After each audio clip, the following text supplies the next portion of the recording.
Olá, nós somos o grupo formado por Emily Borges, Iris Sayuri, Helena Tavares, Nicole Salomão e Hudson Barbosa, e hoje vamos falar um pouquinho da primeira Era Vargas.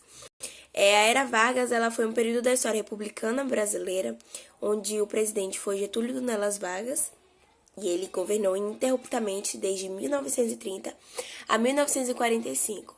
A passagem de Vargas pela política, pela presidência, representou uma nova fase, quando a gente diz respeito das mudanças ocorridas na sociedade brasileira através das medidas socioeconômicas e políticas que ele adotou em seu governo. A Era Vargas é dividida em 3 fases, eu vou explicar um pouquinho para vocês cada uma dessas fases. A primeira fase, o que a gente conhece pelo governo provisório, ocorreu entre 1930 e 1934, e a Revolução Constitucionalista de 1932 foi um dos fatos que mais marcaram esse período, essa primeira fase, e pressionou para que uma nova Constituição fosse elaborada. Mas foi em 1934, com o surgimento da Constituição, uma nova fase da Era Vargas se iniciou, e aqui a gente tem a segunda fase do governo Vargas. O período do governo constitucional, ele durou de 1934 a 1937. O fechamento do Congresso em novembro de 1937 e a imposição de uma nova Constituição e os longos esforços de Getúlio Vargas na construção de um regime autoritário no Brasil deram início ao que chamamos de terceira fase do governo Vargas, que é a fase do Estado Novo, que vigorou entre 1937 a 1945, que foi o período que se instalou a ditadura no Brasil. Em novembro de 37, com o golpe do Estado Novo, um golpe falso, aconteceu logo após o governo publicar um falso documento chamado Plano Collor. Esse documento ele tinha etapas de um golpe comunista que estaria sendo planejado. Então, foi o que chamamos de golpe do Estado Novo. E a criação do Ministério de Trabalho em 1930 e a promulgação da CLT, que é a consolidação das leis do trabalho em 43, foram as principais ações para garantir os mínimos direitos dos trabalhadores dessa época. Vou falar sobre o movimento social nacional que a gente escolheu, que foi um movimento muito grande e importante na época do primeiro governo de Vargas, que foi o Movimento Comunista de 1935. Mas primeiro eu vou falar um pouco sobre a criação da ANL. Em março de 1935 foi criada a Aliança Nacional Libertadora, ou ANL, que era uma organização política cujo seu presidente era o líder comunista Luiz Carlos Prestes.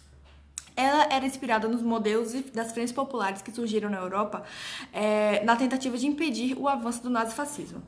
A ANL defendia propostas nacionalistas e uma das suas propostas era a luta pela reforma agrária.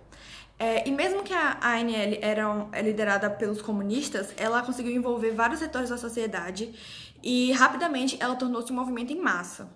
Muitos militares, socialistas, católicos e liberais começaram a se desiludir com um ramo da política do Brasil, que foi iniciado em 1930 com o golpe em que Getúlio Vargas entrou no poder.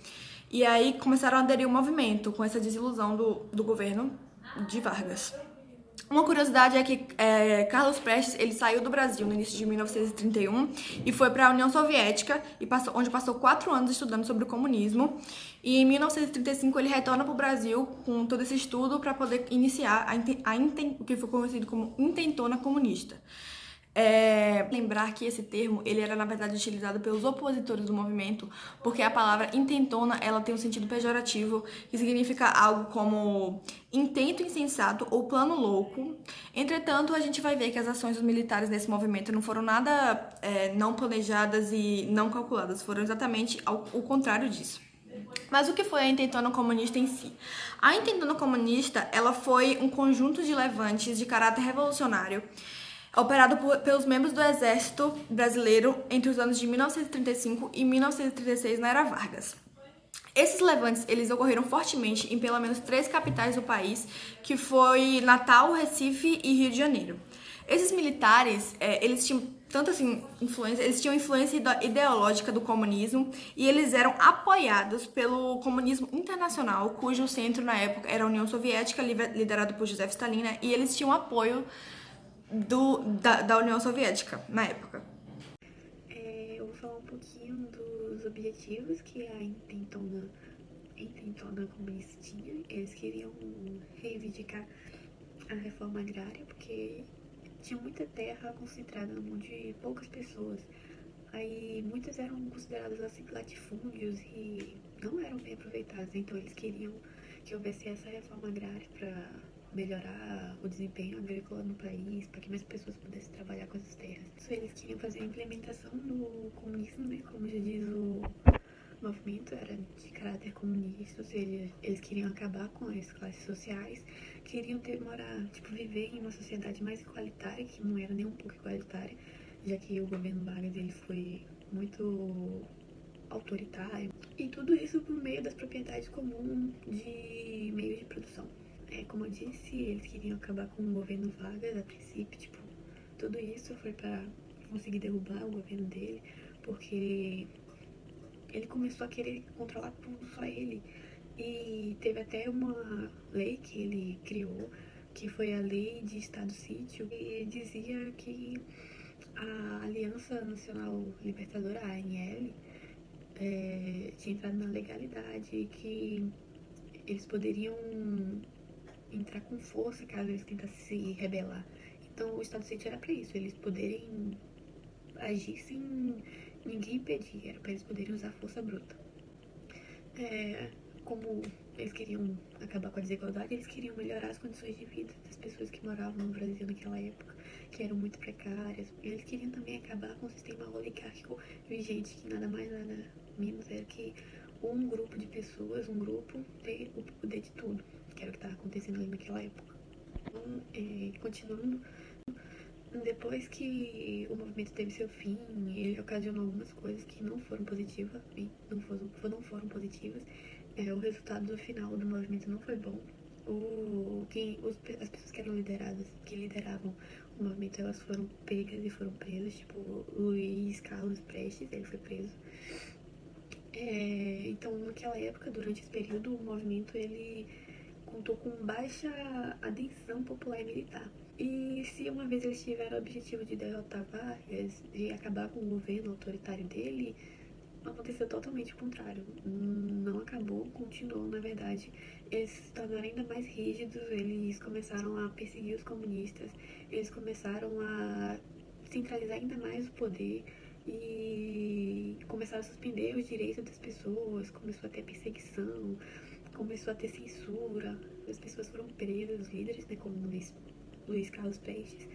E todos esses fatores, ainda que o objetivo do movimento tenha sido muito bom, todos esses fatores fizeram com que se tornasse ainda mais autoritário e ditatorial e ocasionou o que foi o que gerou até ocorrer o golpe que aconteceu em seguida. A economia ela regrediu devido à crise de 1929, que teve efeitos catastróficos tanto na Bahia quanto no Brasil e em todo o sistema capitalista.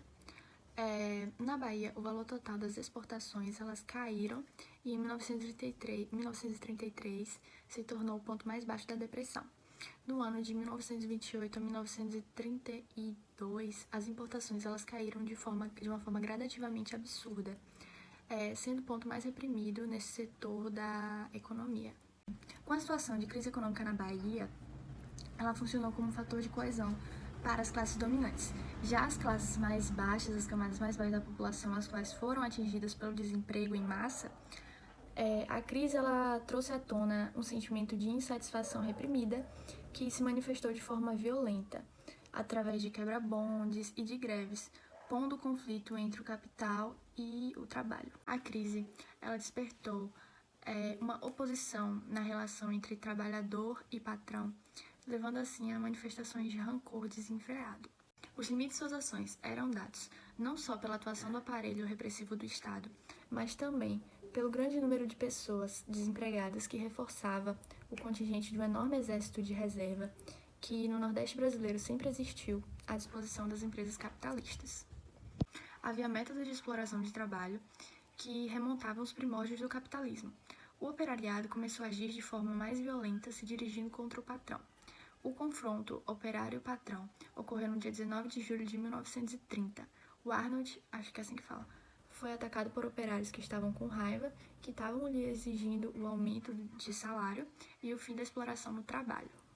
Bom, fechando esse parêntese de como tudo estava naquela época, aqui no território baiano, vamos focalizar agora nas greves de 1934. É importante ressaltar o estado arbitrário que se encontrava no governo, vindo do governo provisório e logo depois a declaração do estado de sítio. E mediante a essa distância, digamos assim, do Estado para com a sociedade, pode-se dizer, isso encerrou um ciclo de manifestações dos operários, principalmente aqui na Bahia, mas em diversos lugares do Brasil. E entre junho e agosto de 1934, os operários das principais redes de transportes e utilidade pública da Bahia resolveram parar. Entre eles os funcionários os ferroviários, os telefonistas, telegrafistas, os funcionários do bonde de transporte público, tudo pararam.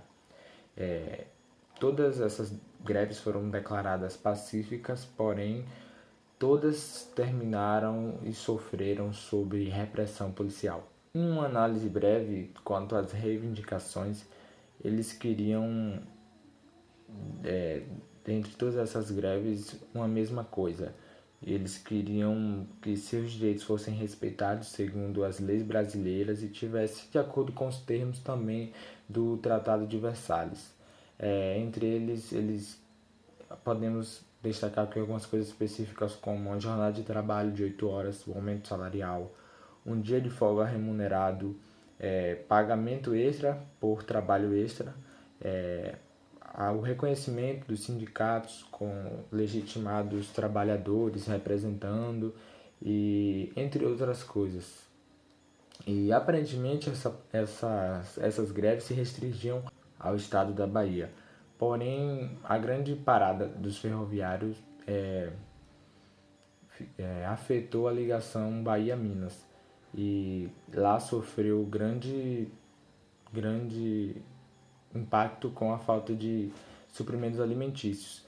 E logo em outros lugares também, todos começaram a pressionar, não só alguns apoiando, outros pressionando o governo, e ali entraram em breves acordos onde atenderam algumas reivindicações de forma parcial, mas eles seguiram em greve.